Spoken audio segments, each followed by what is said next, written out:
It all started just over a year ago. My partner and I had decided that 8 years was long enough to have been in a long-distance relationship, so in true Immy and Bee style, we quietly agreed to spend the rest of our lives together. Now, if you're new here, my name is Immy, and I'm from the southeast of England, London to be precise. And he's from the US, a true Michigander but living on the East Coast. However, he's been dreaming about driving out west to live under the mountains. We decided that for now, moving to the US made the most sense for a multitude of reasons, though this is definitely not the long-term plan, which I'm sure many of you will understand why. Knowing that I had several international moves in my future, I came to the conclusion that I just had too much stuff that would no longer have a place in this next chapter. Okay, so as the leaves began to turn, I started on the journey of decluttering my whole life to move abroad, as slowly and sustainably as possible. Okay, we have quite a few dresses that we're going to try on, so we're going to do a quick fire round of trying these on, and then we'll see how we feel about them, because unless you try them on, you're never going to know. We all change a lot. Our bodies, our hearts, our minds, though some things will always stay the same. I needed time to understand which of these was true for me. So I did an initial decluttering of my wardrobe and things that took up space in my life last October through to December. I didn't realise I was a hoarder of bags, but I found quite a few ones that I think we need to go through and donate. But I think I have pretty much got rid of all the clothes that I genuinely don't use or wear as much as I really should, or that don't fit me anymore, and I just, need to accept that. I lived with what I had left for months and months while we waited for our visa to progress, and learned that not only did I not miss anything I had sold or given away, but I actually began to use less and want less in general. When we finally got the news that our petition had been approved and we could move on to the next stage of the process, I thought more and more about looking at everything I owned once again and be a bit more severe with my choices. This time I coupled the idea of decluttering with a steep budget to save money for the move and a zero-in policy. Because after all, what's the point in decluttering if I'm just going to bring things back into my life that I'll have to haul around the world with me? I didn't anticipate how this process would rewire my brain to just not think about buying new clothes or new camera gear and so on. It helped that I avoided shops as well and online adverts, because this made a huge impact too. I began to feel the pull of seeing friends and family as much as I can before I leave. I began to focus more on my physical health and mental health, which had suffered quite considerably over the past year. I also thought deeply about how lucky I am to have found my person, and that we're even able to make a life together. I'm proud of the work we put in year after year to communicate and validate. Long distance isn't easy. It's full of missed opportunities, a space so vast it makes your heart ache, and grief for the time that could have been spent together. But it's also full of hope, and a joy so overwhelming that it's hard to lose sight of how special this person is. It gives you the time to focus on what's important to you, be it your friendships, your work, or fitness goals. It builds strong communication skills and asks you to bare your soul in the name of making it work. Yeah, I'll never wear this. It's in these moments that you not only grow as a couple, but also as an individual. As I gave away another thing or sold another piece of equipment, I just kept thinking about why I was doing this, what my end goal was, and how my actions today would either make the process that much easier or considerably harder. I feel mildly disheartened at the fact that I'm doing this again, but then also at the same time feeling motivated because because it's actually happening now, like our visa's actually been approved, so we're actually making headway. I don't buy into this idea that things can just be replaced.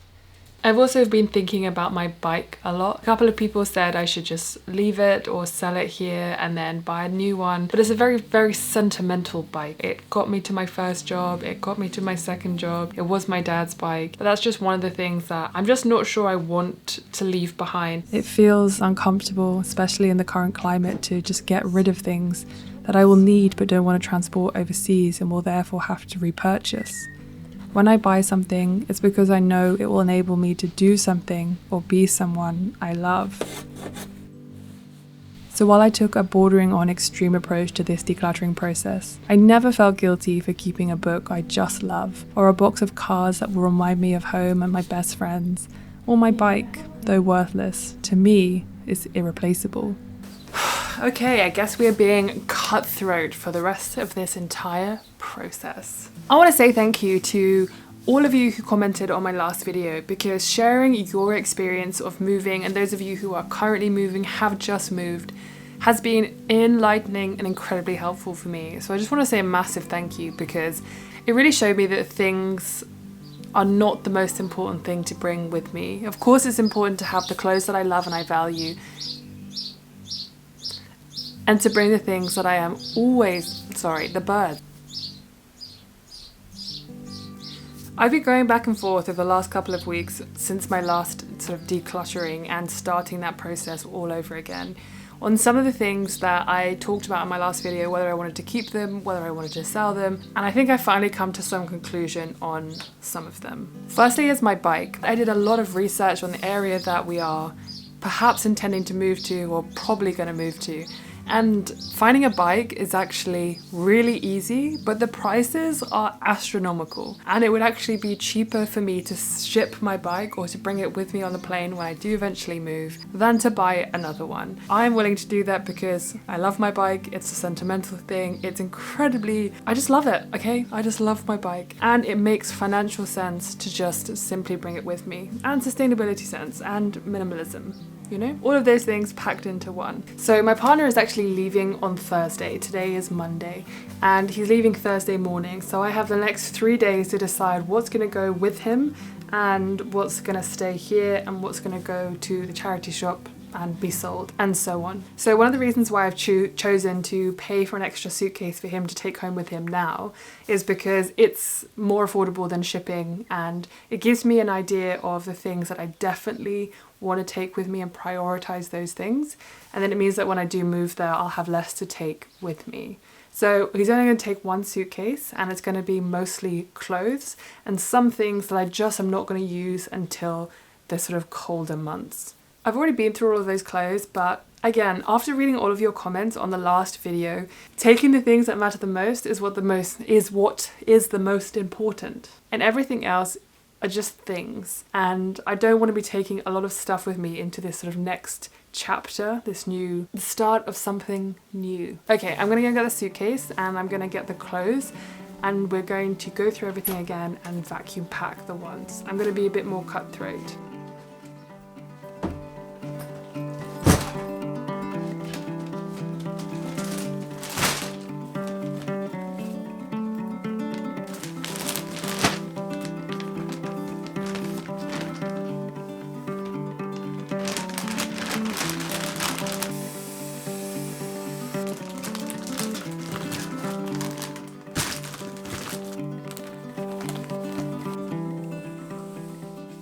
The clothes that are staying are hung up and in my drawers. The clothes that are going are in this suitcase and also a bag that's going.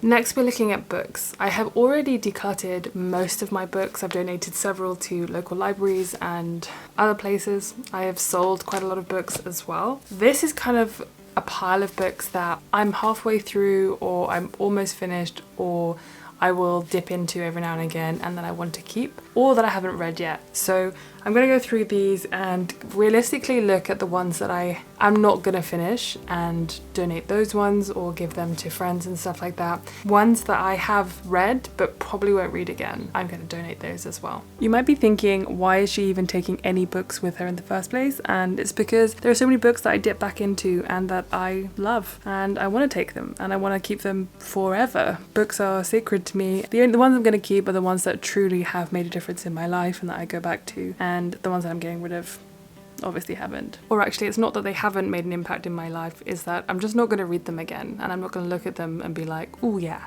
I want to read a passage from that one again. Have not finished you. I love Brene, but I couldn't finish this book. In fact, I only got about 59 pages in and decided, not for me. After the clothes and the books, the next thing to tackle was my desk.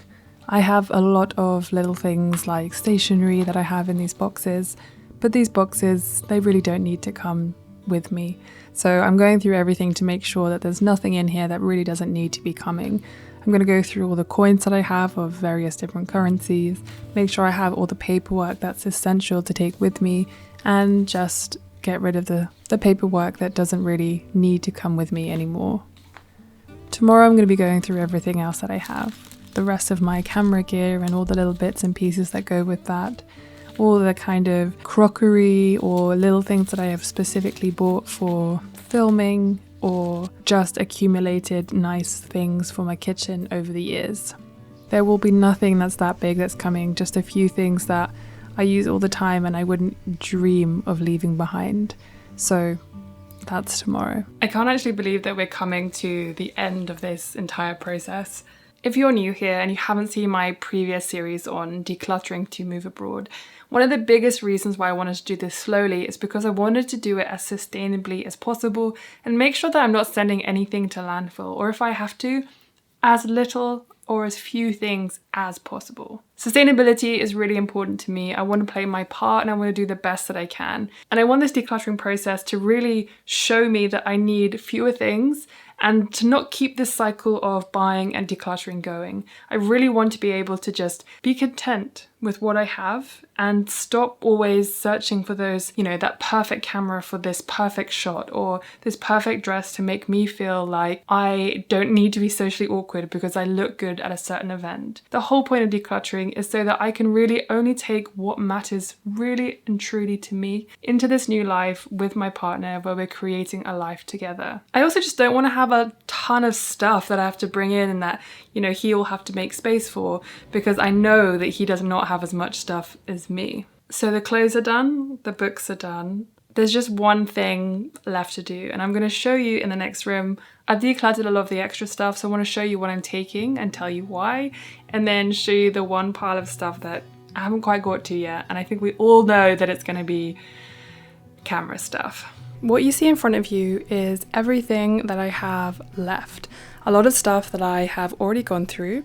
So over here we have some stuff that my friend actually made that I bought from him.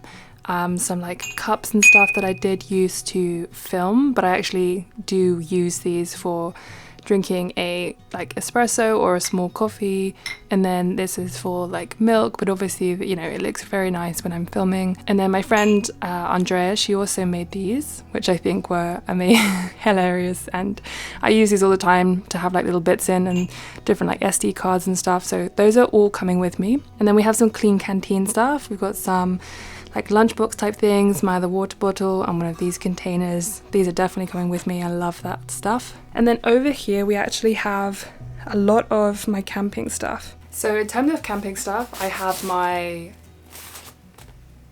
What are you? Let me start again. So in terms of camping stuff, I have my sleeping bag. I also have my camping stove, Jetboil, that all fits in here. In here I also have my sleeping pad, and then I have miscellaneous items in here, which like, compass, pillow, some other waterproof bags and things like that. And then I also have my bike packing seat pole bag. This is so good. This little strap here goes on your seat pole and it sits back like this. And then you have a massive bag that sits in here where you can put loads of stuff in. Yeah, and it's really cool for bike packing. So the only like sporting thing I'm taking with me is just like a yoga block. I got this for Christmas a few years ago from my brother and I absolutely love it. It's immensely helpful for things like, I do a lot of mobility training. I don't really do much yoga, but mobility, I'm always needing to use a block because your girl needs some help in the mobility department. Not in all departments, just in some. This box contains a lot of mistakes, a lot of experiments, a lot of just trying to figure out how to get the best shot, Some of the stuff in here has a sad life. It just sits in this box and it needs a new home. It's time to see this stuff as just stuff and to really appreciate, the stuff that I do use and that I bloody love. So you get a new home. You get a new home. Going, staying. How cute are these espresso cups? I love these espresso cups so much. I've had them for so many years. If any of you have been watching me since I did that zero waste Christmas gift guide like 5 years ago, maybe 4 years ago, I mentioned these and still love them. They still hold up. I think I might actually be done. Believe me, you're not as surprised as I am. So in this outro, I'm actually waffling a lot. So I just wanted to stop me right here and say, I can't believe that I actually got through all this stuff. I narrowed down all of my things to just the few essentials I actually used every day. Now to you, it might seem that I actually have a lot of stuff left, but considering where I started and actually the fact that I use every single thing that I kept, I'm incredibly impressed and happy with myself and know that the things I'm going to be taking into my new life are worth it. They get used, they are valued, and I definitely appreciate every single one. Did I get rid of almost everything I own? Well, that's subjective. To me, I really did. To you, it might be different. We're all on our own journeys, and I'm just really excited for the next step. Thank you so much for watching. I'll see you very soon.